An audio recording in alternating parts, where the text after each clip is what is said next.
Mas Yayan. Mas Yayan adalah pemuda yang bisa dibilang tak lagi muda. Usianya sudah lebih dari kepala tiga dan dia sama sekali belum memiliki keinginan untuk menikah. Tekad untuk mencari pasangan pun belum ada. Sebagai orang desa, usia segitu tentu mengisyaratkan lampu merah dan ditambah lagi hampir seluruh teman sebayanya di kampung terhitung sudah berumah tangga kecuali satu orang, Mbak Ida. Begitu orang-orang memanggilnya. Mas Yayan sendiri cukup memanggilnya Ida saja karena memang mereka berdua sudah akrab sejak kecil. Mbak Ida kebetulan bertetangga dekat dengan Mas Yayan dan rumahnya berada persis di samping rumah Mas Yayan. Mereka berdua menempuh pendidikan di sekolah-sekolah yang sama hingga lulus SMA. Namun karena memang berbeda latar belakang, Mbak Ida melanjutkan studinya ke salah satu universitas negeri di kota J dan setelah wisuda ia bekerja di perusahaan BUMN di kota yang sama. Ia sangat jarang pulang ke rumah sebab kesibukannya yang amat padat.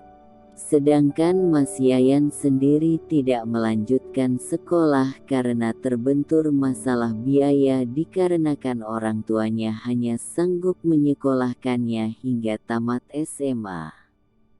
Mas Yayan juga mencoba mengerti hal tersebut dan tidak ingin mempermasalahkannya.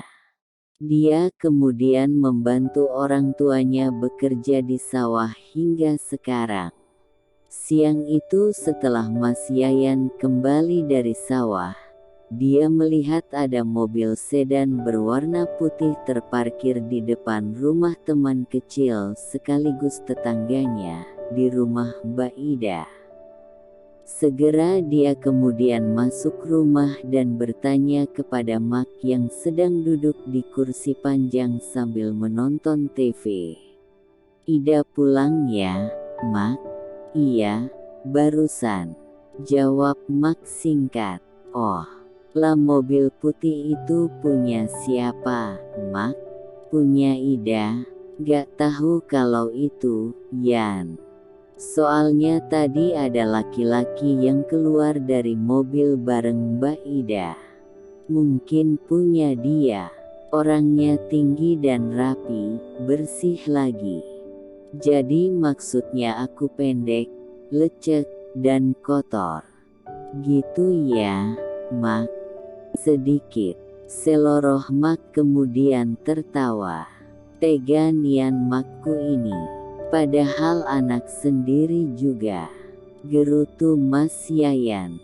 "Bercanda, Yan," sahut Mak tampak masih dengan sisa tawanya barusan. "Ya sudah, Mak, tak mandi dulu," tukas Mas Yayan. "Biar bersih seperti laki-laki itu." Sehabis bersih-bersih, Mas Yayan duduk di bangku depan rumahnya sambil sesekali melirik ke arah rumah Mbak Ida. Barangkali teman lamanya itu keluar dan berkesempatan mengobrol sedikit banyak dengannya. Dia sepertinya cukup rindu dengan perempuan itu. Entah rindu sebagai teman atau apa tidak jelas juga. Tak lama berselang, Mbak Ida benar-benar keluar dengan laki-laki yang tadi bersamanya tentunya.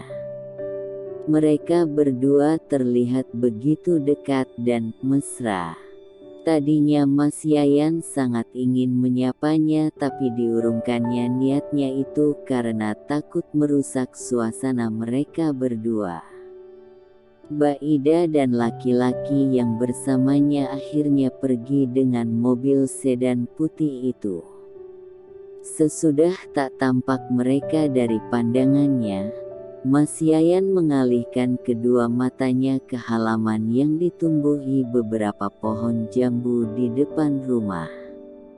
Di situ, Dulu dia biasa bermain dengan teman-teman kampungnya, termasuk Mbak Ida.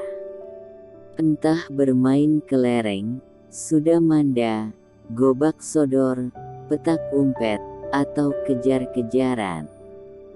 Tapi yang sedang dibayangkannya sekarang adalah ketika mereka bermain masak-masakan.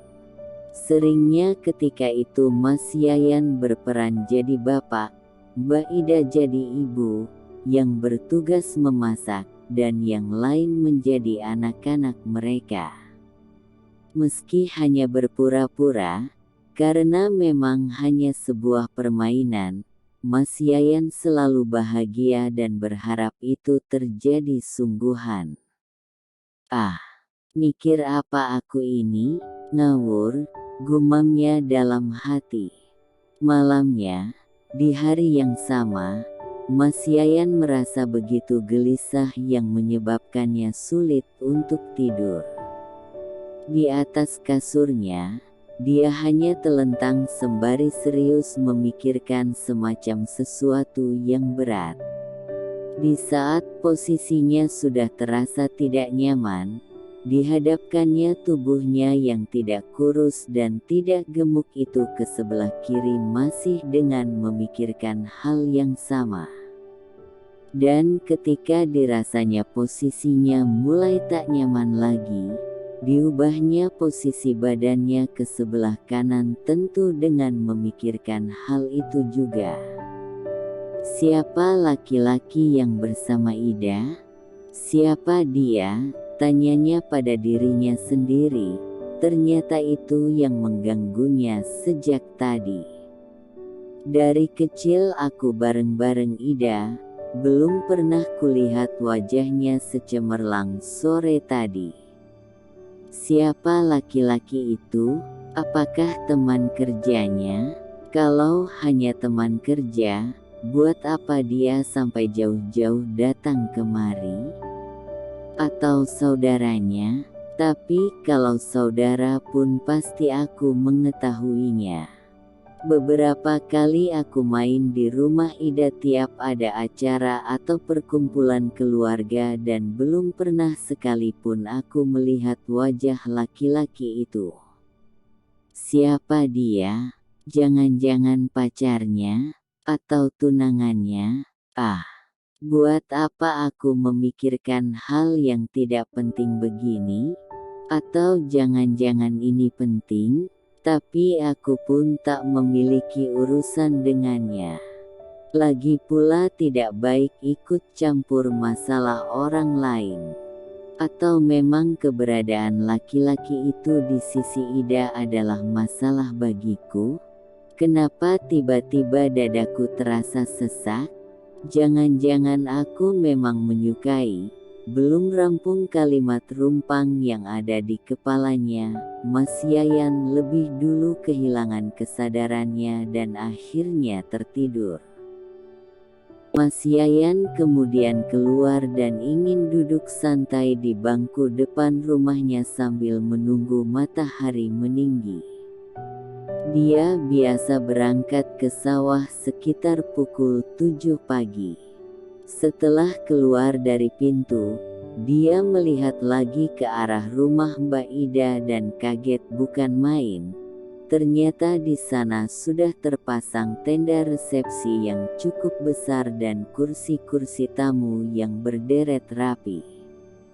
Terpampang jelas tulisan Ida dan Bimo di papan depan yang terbuat dari styrofoam. Di pelaminan, tampak Mbak Ida begitu anggun dengan gaun pengantinnya dan riasan wajah yang mewah. Di sampingnya ada laki-laki yang kemarin dilihat Mas Yayan mengenakan jas berwarna putih. Seperti yang Mak katakan, dia memang rapi dan bersih. Keduanya sedang berdiri dan tersenyum bahagia sambil menyalami tamu-tamu undangan yang datang memberi ucapan selamat. Beberapa wajah dari tamu-tamu itu tampak tak asing. Tanpa pikir panjang, Mas Yayan kemudian segera mendekat dengan langkah yang tumpat ke pelaminan itu, tentu untuk ikut memberi selamat dan ungkapan turut berbahagia. Diulurkannya tangannya itu dan berucap lirih, "Selamat, dah. Selamat juga, Mas Bimo." "Terima kasih, Yan," jawab Mbak Ida tampak senang. "Di kampung kita sekarang tinggal kamu sendiri loh yang belum nikah. Mau nyusul kapan?" "Iya, nanti kalau sudah ketemu yang cocok," jawab Mas Yayan sekenanya dengan senyum nanar dan raut wajah yang mulai berubah. Tanpa disadarinya, mata Mas Yayan mulai menggenang. Dia seketika segera berlalu dan berjalan pulang ke rumahnya yang tentu tak jauh dari situ sambil bergumam dalam hati, "Pupus harapanku sudah. Perempuan yang kukagumi sejak lama sudah sah menjadi istri orang lain. Sudah kuputuskan sekarang. Janjiku pada diriku sendiri, aku tidak akan menikah dengan siapapun seumur hidup." Usai kalimat terakhir itu, Mas Yayan tiba-tiba terbangun sebab suara Mak Yan, "Subuh, Yan." Matanya lalu terbelalak dan langsung mengambil air wudhu kemudian sembahyang. Setelah selesai, Mas Yayan keluar lalu pandangannya langsung tertuju ke rumah Mbak Ida dan ternyata di sana tak ada apa-apa. Tak ada tenda resepsi. Tak ada kursi-kursi rapi. Tak ada tamu-tamu yang menyalami. Hatinya sangat lega. "Alhamdulillah, masih ada harapan," katanya pada dirinya sendiri lagi.